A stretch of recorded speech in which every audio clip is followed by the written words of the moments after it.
Sống xa khu mua tên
cổng mà bé là dễ xe mà lên từ lọt đầu nhá.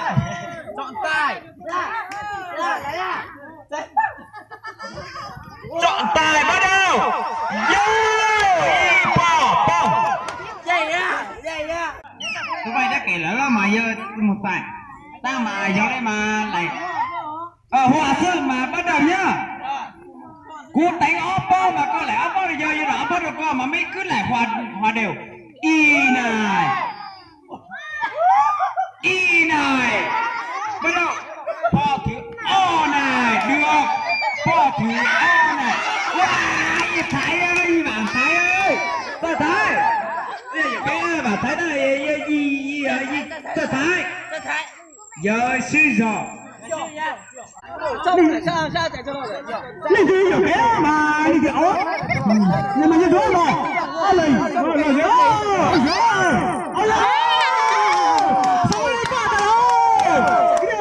sao vậy đó sao mà nhà về anh nhá thôi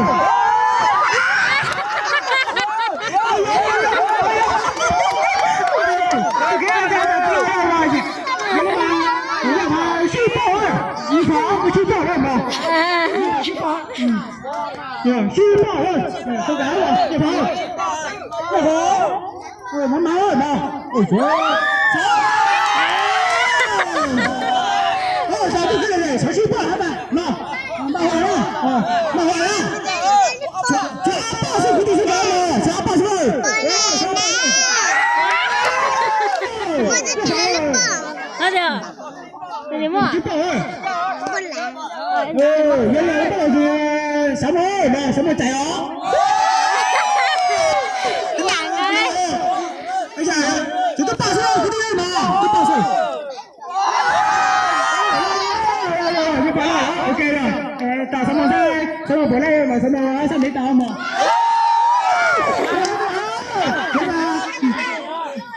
Trời Sắm ơi thứ gái Sắm ơi. Đó, thứ gái mà. Ôi giời. Sao giờ thì lo mà tôi mà bốc hết nó. Nó liên là nó mà cuốn bao lên mà có chữ thứ. Ô, nó sai cái này cứ thắng là lo luôn cơ. Ô, bắt đầu. Cái này là gì?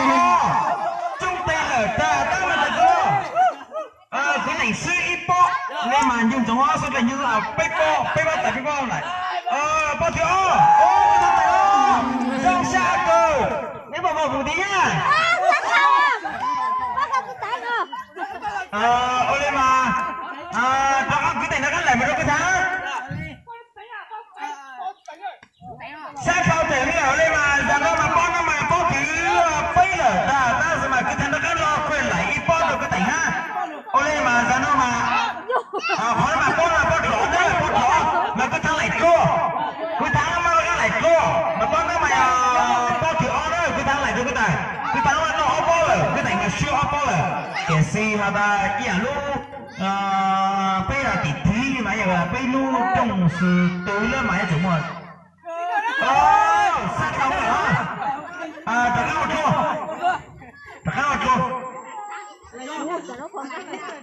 ôi à giờ nó mà quên nhá nó bị tay ở ta câu là bị một tay là tay ta chỉ tao là bị một tay này nó lên xoài Nhớ vui nè.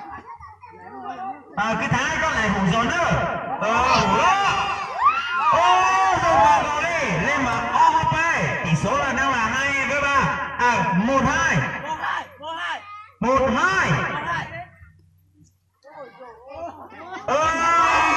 tỷ số đây là 2-1 không phải đâu hai điều lần thứ ba đó lần này không phải là thứ ba để cân đối mày đâu cứ tỉnh để lấy bo đó mà cô sao mày cứ tỉnh để lấy bo mày liên hòa với cái tháng chuối bo hả chuối bo nó mà bo là phải là bo là phải chỉnh đối mà chuẩn bo đó cái tháng này đâu cái tài nếu là cái tỉnh để lo thì cứ lo liao lại cứ lo hổ lên mà để cứ lo ta cái tháng lại trôi cái tháng lại trôi cứ tháng lại ở trên đó cô họ ta cứ tỉnh đến nó để hổ thì cứ nói tỷ số hiện tại bây giờ là cứ tháng đang hiện tại là cứ tháng tranh lên nữa chẳng là dân ngồi lên được hở thế à tôi thấy ông không hở bắt đầu từ chó bác phượng nó lò nữa ta chỉ nó cái sự được sai để chúng tôi ở nhà hành ra được ở gì bảo thái nó từ khi tôi thấy nó từ cô lò thì tôi bây giờ ta bỏ theo đồng tiền nữa ta chỉ nó biết là được chưa vô đây vô chọn đây để xin các bạn có chơi nó mà mua cổ chít thứ mà yếu chủ đây có tàu lúc po giờ ta đi chỉ tàu đó mà là tổ sư trong thời đây theo chơi đây đi chỉ tàu đó mà là tổ sư một tí thôi rồi đi đây mà lại cua nữa số mình được chưa lại cua nữa giờ mình quan nhã tận đây mấy sự họ ta lại sử ta sử mà họ nó mà chơi luôn cái lại sử nên mà bây bắt đầu lại ta thì sự bây cái chúa khó hại thì giờ mấy lại tổ đấy thì mấy đánh nhà mấy lại cho mấy cụ chỉ đánh kia thì mấy lại hủ lên thì tao đó thì họ ta tổ sư chỉ tổ thế vì họ tổ vai mấy đứa kẻ là mấy đứa kẻ tổ vai là họ ta một số tổ vai thì cụ chỉ tao thế thì sự ta giờ lên mà cụ chỉ tao tổ thế ta mà tất cả chơi dầu kia dầu nó mà dầu vậy nữa chúng ta nhà này mà lại mà cho từ cái gì tôi thấy lời hiểu sử dụng lại cái gì thế tôi còn mà tôi chơi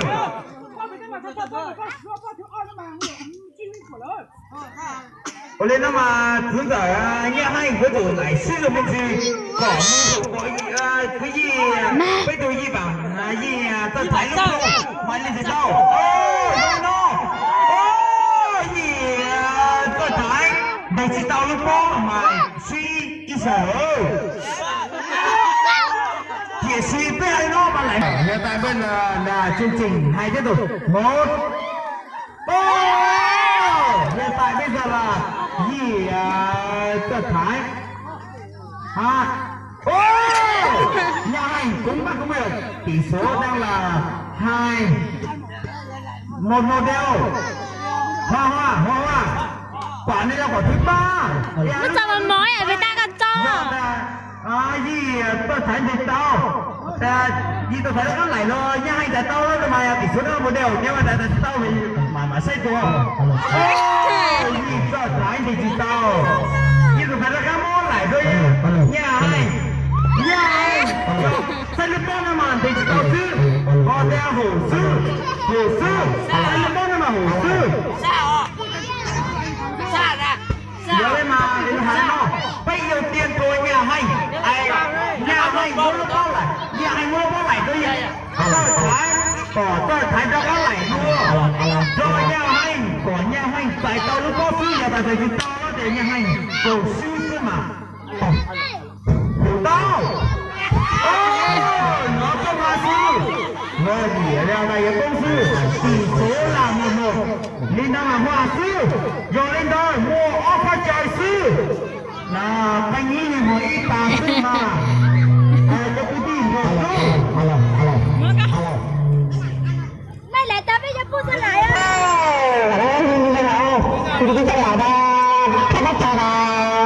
lại không đến sao lại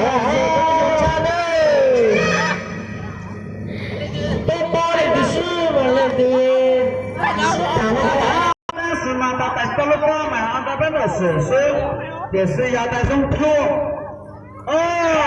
sông Chua đó mà ông này lấy cái đó để xây ra tại giờ sông Chi đó mà bây giờ tin là phân chú, tôi coi tin là tôi cũng được là xanh, cứ lại cái xe một chỗ mà,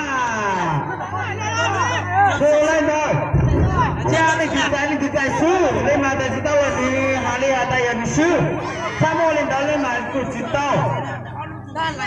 họ nói mà要xử事呀被杀死了他的不改他的肯定被杀死好嘞被杀死了他呀致死人呀当时被死糟了这当时闹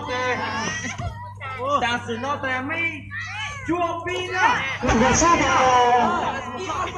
我当天晚上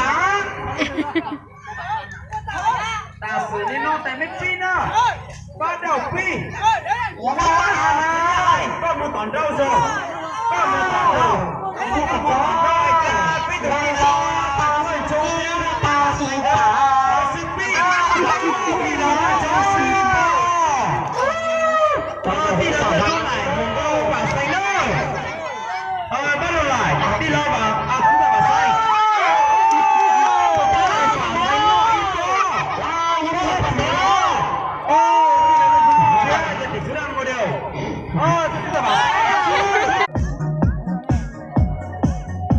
nước ngọt à?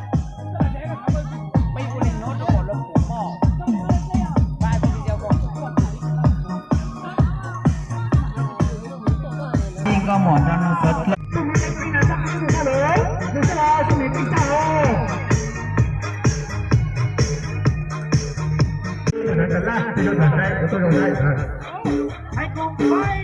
đi học đi let's go xong rồi đi học đi học rồi bây giờ có thì bây mình bây giờ nó từ có lên cái nhà thì mình cả tay thì bỏ chụp rồi đó thì sai bên dưới